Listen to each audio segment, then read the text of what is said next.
সাবেক প্রধানমন্ত্রী শেখ হাসিনার বেসরকারি খাত বিষয়ক উপদেষ্টা সালমান ফজলুর রহমান এখন পুলিশি রিমান্ডে রয়েছেন। রাজধানীর মিন্টু রোডে ঢাকা মহানগর গোয়েন্দা পুলিশ কার্যালয়ে 10 দিনের রিমান্ড চলছে তার। সালমান এফ রহমানের সঙ্গী সাবেক আইনমন্ত্রী আনিসুল হক। তাদের বিরুদ্ধে থাকা অভিযোগগুলো লিখিতভাবে উপস্থাপন করা হচ্ছে। তবে সালমান এফ রহমান ছোটবেলা থেকে পাকিস্তানে বেড়ে ওঠায় বাংলা পড়তে না পারায় সঙ্গে আনিসুল হক তাকে অভিযোগ পড়ে শুনিয়েছেন। ওই সময় সালমান এফ রহমান মন্তব্য করেন তিনি এই বিষয়ে কিছু জানেন না। শুক্রবার ছিল সালমান ও আনিসুলের রিমান্ডের তৃতীয় দিন। তাদের ইন্ধনে দোকান কর্মচারী শাহজাহান আলীকে হত্যা করা হয়েছে এমন অভিযোগে গ্রেফতার করা হলেও সার্বিক বিষয় নিয়ে দফায় দফায় জিজ্ঞাসাবাদ করা হচ্ছে।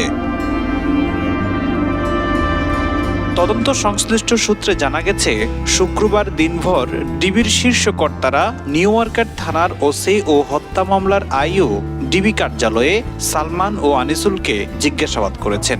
জিজ্ঞাসাবাদের সময় সালমান এফ রহমানের বিরুদ্ধে ওঠা অভিযোগ কোর্টে সাবমিট করার জন্য যে কাগজপত্র বা অর্ডার শিট তার কাছে উপস্থাপন করা হয়েছিল সেগুলো বাংলায় লেখা ছিল। এই সময় সালমান জানান তার বাবা পাকিস্তানে ব্যবসা করায় ছোটবেলাতে সেখানে ছিলেন, এ কারণে তিনি বাংলা পড়তে পারেন না। তখন সাবেক আইনমন্ত্রী পড়ে শোনান। পরে সালমান এফ রহমান কোর্টে সাবমিট করার কাগজে স্বাক্ষর করেন। শাহজাহান হত্যার বিষয়ে জানতে চাইলে তিনি বলেন, আমি এই বিষয়ে কিছুই জানি না। কখন মার্ডার হয়েছে, কারা নির্দেশ দিয়েছে, এ বিষয়ে কোনো কিছুই জানি না। সালমান এফ রহমান তার কর্মকাণ্ডের জন্য অনুতপ্ত নয় বলে জানিয়েছেন জিজ্ঞাসাবাদের সংশ্লিষ্ট এক কর্মকর্তা। বারবার নিজেকে নির্দোষ দাবি করেছেন তিনি। জিজ্ঞাসাবাদের সময় স্বাভাবিক ও স্থির ছিলেন সালমান এফ রহমান। গ্রেফতার সালমান ও আনিসুলকে ডিবির তত্ত্বাবধানে জিজ্ঞাসাবাদ করা হলেও এই বিষয়ে মুখ খুলতে রাজি হননি ডিএমপির অতিরিক্ত কমিশনার মোহাম্মদ আশরাফুজ্জামান।